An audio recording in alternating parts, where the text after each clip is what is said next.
Hello, people, and welcome back to another exciting segment of Stripper versus Stigma. Today, we're going to be dealing with relationships. It was a really requested topic, so I wanted to get the video out here. Sorry it took me a while. But anyway, here it is. Now, one of the most popular questions that comes up on any Ask a Stripper feed is usually, how can I date a dancer? Which the cynical side of me likes to interpret as more along the lines of, how can I sleep with a dancer? The answer to both of those questions is pretty relative and is a matter for another video entirely.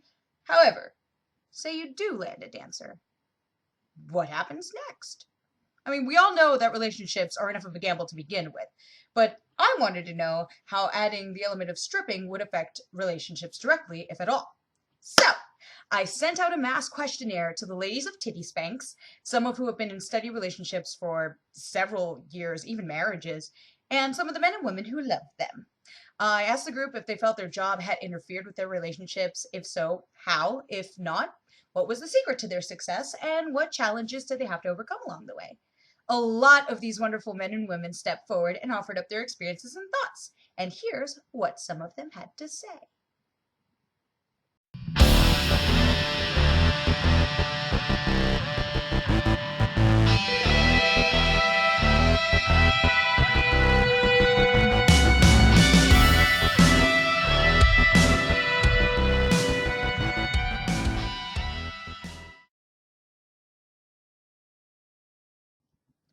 It didn't take too long before I began to notice a trend among the replies.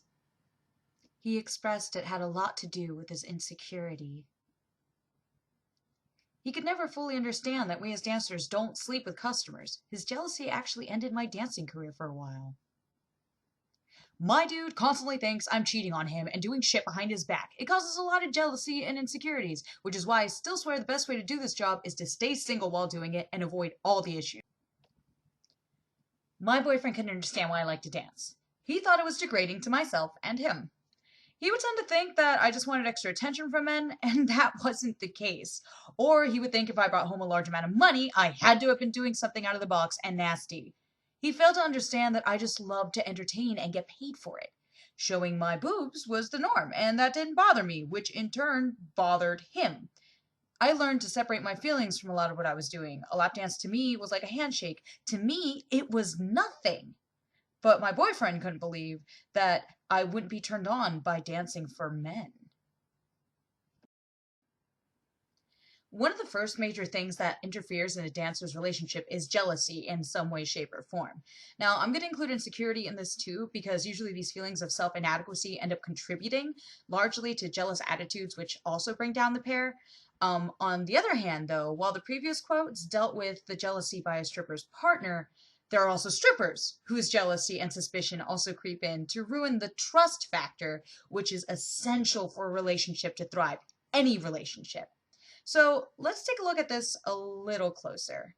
In my previous video, Stripper versus Stigma Homewrecker, it linked somewhere up here, I touched upon the social concept of sexual competition. Now, if you haven't taken a look at that video yet, I highly recommend it because it will go hand in hand with some of these concepts we're looking at here. Anyway, that sociological principle basically presents a building block of our social programming, where we see one another competitively in regards to our sexual prowess. This probably stems from our biological instincts, which have engineered us to sexually excel in order to pass on our genetic inheritance, thus making sure our traits survive. In the animal kingdom, for example, it is not uncommon for males to compete with one another for the sexual attention of a female. For example, this little dude right here, he's doing a little sexy dance. Hey lady, you like my sexy dance? Clap, clap, clap. Yeah. In the meantime, sometimes the competition is more aggressive and fierce and physical. Just like these rams, butting heads. Rah! Rah! Look at them go. Hot shit. Sexy rams. Whoa. Yeah, that got a little intense there. Yeah, moving on. This has also been engineered in us socially via media and our cultural environment. Though we could go all sorts of deep into this, what I want to focus on here is the premise that people are encouraged to be in a constant state of sneaky competition with one another. And this puts people on constant edge or alert. Other factors, such as emotional abuse or heartbreaking experiences, further exacerbate the fear of losing your place in your partner's heart. For some people, a sense of inadequacy is instilled in them from some source. So when they see their partner surrounded by others who they deem as better than them, they become threatened and react to that either aggressively or submissively. For others, relationships are seen in terms of ownership or power, which they'd like to collect and keep. These men and women are usually not in it for love so much as they are for personal gain of some sort. And when they lose the relationship, then it's more of a personal strike, and that makes them appear inadequate in some way. And so they take whatever measures necessary to keep their loved ones locked down. Hey, you! Shh! No! Dancers are part of an industry that is saturated in the image of sexuality, so it's easy for people to get wrapped up in the idea that sex is an active part of the profession. However, the key word here is image. Although dancers are participating in acts of a sexually suggestive nature, this doesn't mean that these actions necessarily carry any concrete sexual significance to the performer. I've talked before about the disassociation that occurs when you're a dancer. It's like the Pledge of Allegiance. For some people, standing up, putting their hand over their heart, and reciting these words are a deeply significant gesture, wrought with personal meaning and relevance. But for, say, a class of fourth graders doing it every morning, the act becomes a rote process or a routine, absent from the deeper connotations of the original ritual. No, dancers are not turned on every time they dance for someone. If they've told you otherwise, particularly during a dance, it's probably because that's what you wanted to hear at the time. Fuck no is kind of a turnoff because turnoffs don't equal more dances. This is also similar to the bouncer experience. As a bouncer, my boyfriend Mike used to get comments all the time along the lines of, "Hey man, must be awesome working in a place like this. All these chicks, fucking tits all the time. Yo, you must get all that pussy." People are gross, yo. So, Mike, how was it? Nah. Exactly. Almost every guy who's worked in the industry will tell you the same thing. Though at first it might be cool to view the goods, it doesn't take long before naked women become a boring, normal thing, devoid of any attraction or arousal. I mean, you work at a pizza shop long enough and you get tired of pizza. Same thing absolutely applies to dancers. Lap dances can become as normal as handshakes. Now, I will say that there are girls who do participate in sexual acts within the club. To deny this would be total bullshit.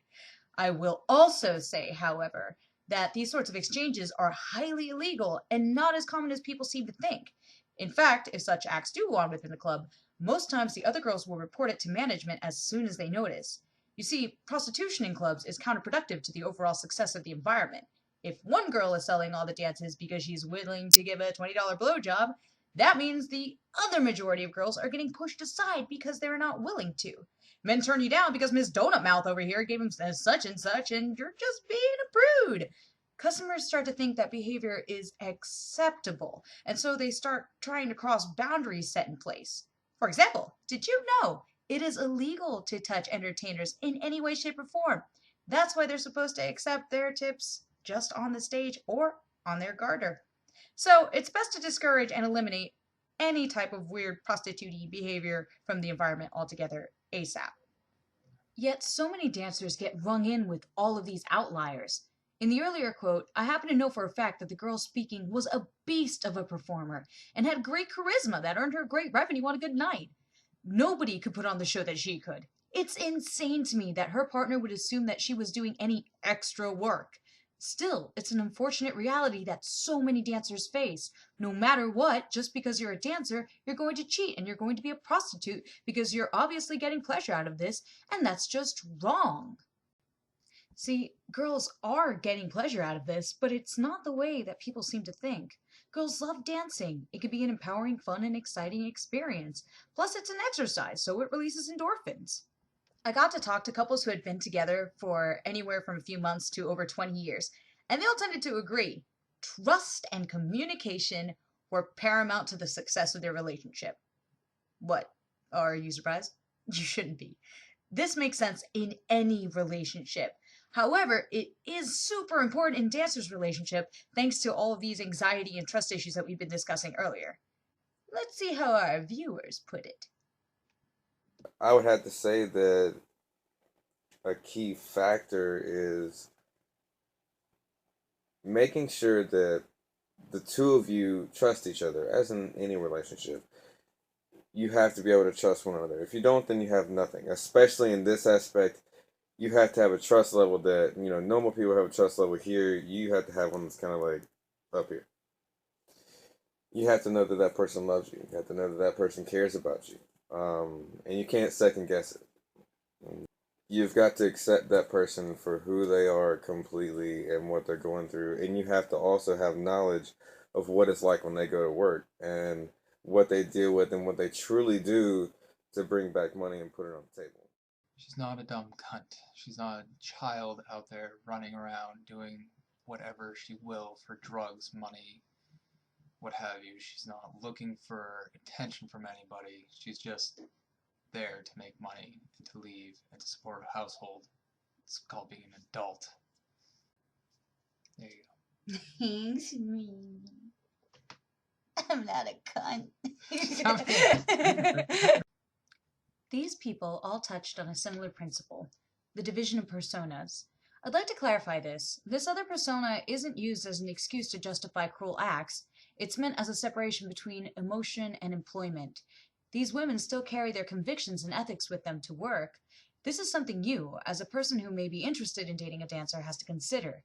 If this woman has a destructive tendency outside of the club, chances are the environments of the club might exacerbate them. Meanwhile, if a woman holds ideas and principles that you approve of outside the club, chances are high that she's going to adhere to those within the club walls too. Logic! Yay!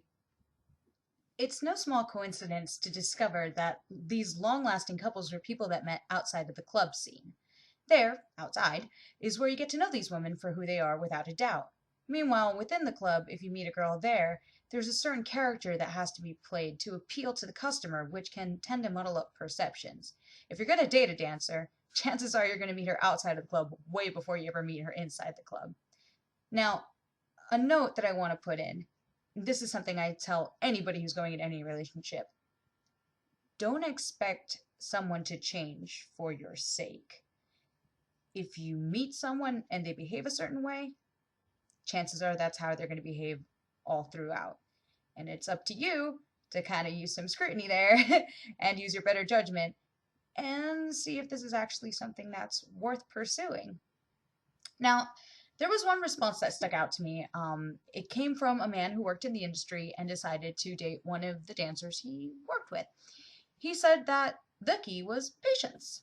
He mentioned that insecurity issues many dancers harbor, and although I don't want to support the common trope that women become strippers because of daddy issues or other psychological deficiencies, it bears noting that this job can attract or produce damaged women. You've got a melting pot of the service industry, bar industry, and entertainment industry all in one, and all of these are notorious for producing stressful environments, which are breeding grounds for other socio-psychological ailments. A lot of these girls will be depressed. They will have self love issues, self image concerns, trust issues, or you name it, more. Although this could be found anywhere, this industry, unfortunately, is a common place for it.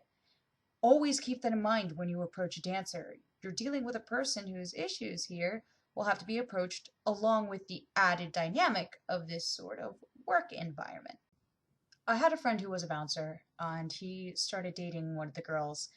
Now, while she was so beautiful, super sweet, and kind hearted, she also had a lot of issues going on that he thought he could change. One of these issues was alcoholism. Addiction is a huge hurdle, and that takes a lot of self cultivation to get over it. Anyone who's experienced it will tell you. But either way, he tried it out and kept going. But this beautiful girl, I guess it was because of depression, but she would just end up getting drunk, lashing out, and just participating in self destructive behavior. And a part of me felt like she was trapped by it. probably she didn't want to necessarily be this way, but you're caught in such a vicious cycle. What are you gonna do? So finally, that ultimately turned in on itself and imploded. But there were a lot of personal affirmations and lessons that needed to be learned before either of them took on this relationship. Not everyone is ready to do that, guys. So before you dive in, remember that these are people, again, with mitigating circumstances that only they themselves can address. So make sure you figure these things out beforehand. Like our buddy earlier said, it's going to take a level up here for you to make this work. If you're dating a dancer, also be honest with your boundaries. Discuss what you are comfortable with, what you're not comfortable with before you engage. This requires a lot of homework to do beforehand. Jealousy is something that both parties might struggle with. Girls are gone for a majority of the night. This leaves a lot of open time for her partner to be doing God knows what. And unfortunately, dancers usually harbor this idea that men are going to think they're unfaithful, so they usually use that prejudice as an excuse for them to cheat on their dancer girlfriends or mistreat them automatically. Girls know that the stigma works against them, and that makes usually the prospect of competition that we were talking about earlier, of, say, a girl who's more socially acceptable taking their place, a very real fear. Either way, jealousy just happens sometimes. Now, this is where a level of scrutiny has to come into play on your part. You, as a dancer, have to determine what type of jealousy this is. Is this person not going to trust you solely based on the fact that you're a dancer? Or is this person capable of understanding aspects of your role, and are they just uncomfortable with it? And the difference between these two is important. The first partner doesn't see you. Moreover, they don't respect you or hold you in high enough esteem. If he or she doesn't expect that you're capable of loyalty in said environment, then they don't respect your self-control or conviction, and they never will. Sometimes this is because they're projecting. They can't handle the temptation, so they expect that you naturally can't either. Or they just need to have that secure control over what they see as their territory. I tend to tell people to steer clear of this kind of involvement because it gets stressy and messy really fast.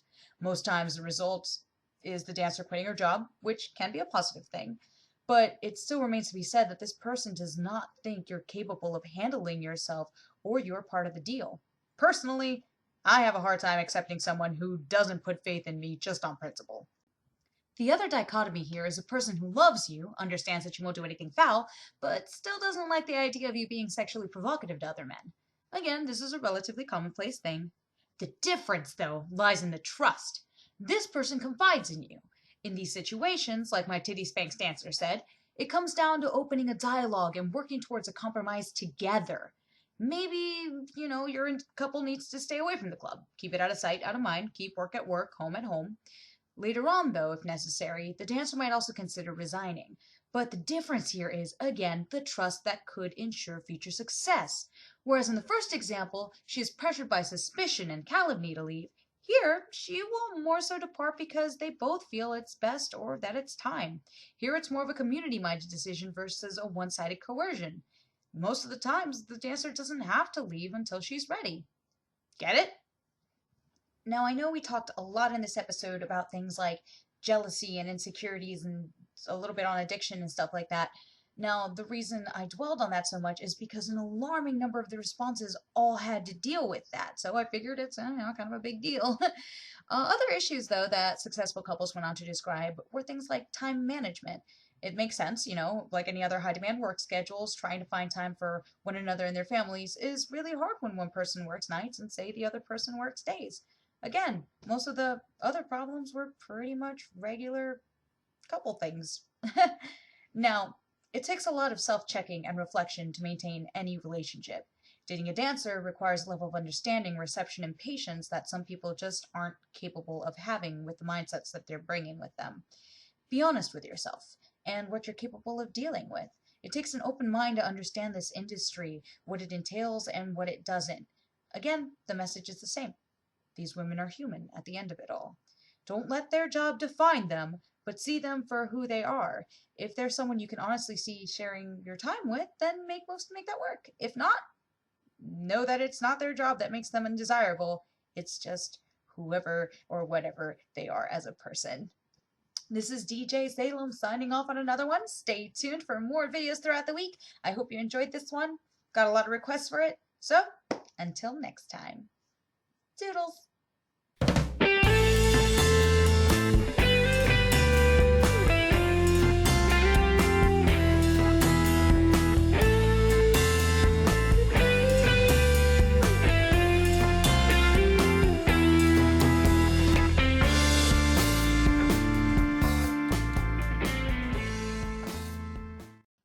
Hi guys, DJ Salem here. One more thing. I know this video took a really long time to make. I was kind of dragging my ass while I was trying to make it, but I know I probably didn't get to certain things that I wanted to talk about, time constraints and all that. But if there is particularly something you want to hear about in the future, let me know. Leave me a comment, or look me up on one of these like social media things. Yeah, like your input is super necessary. I want to talk about what you want to hear about. Huh? Good.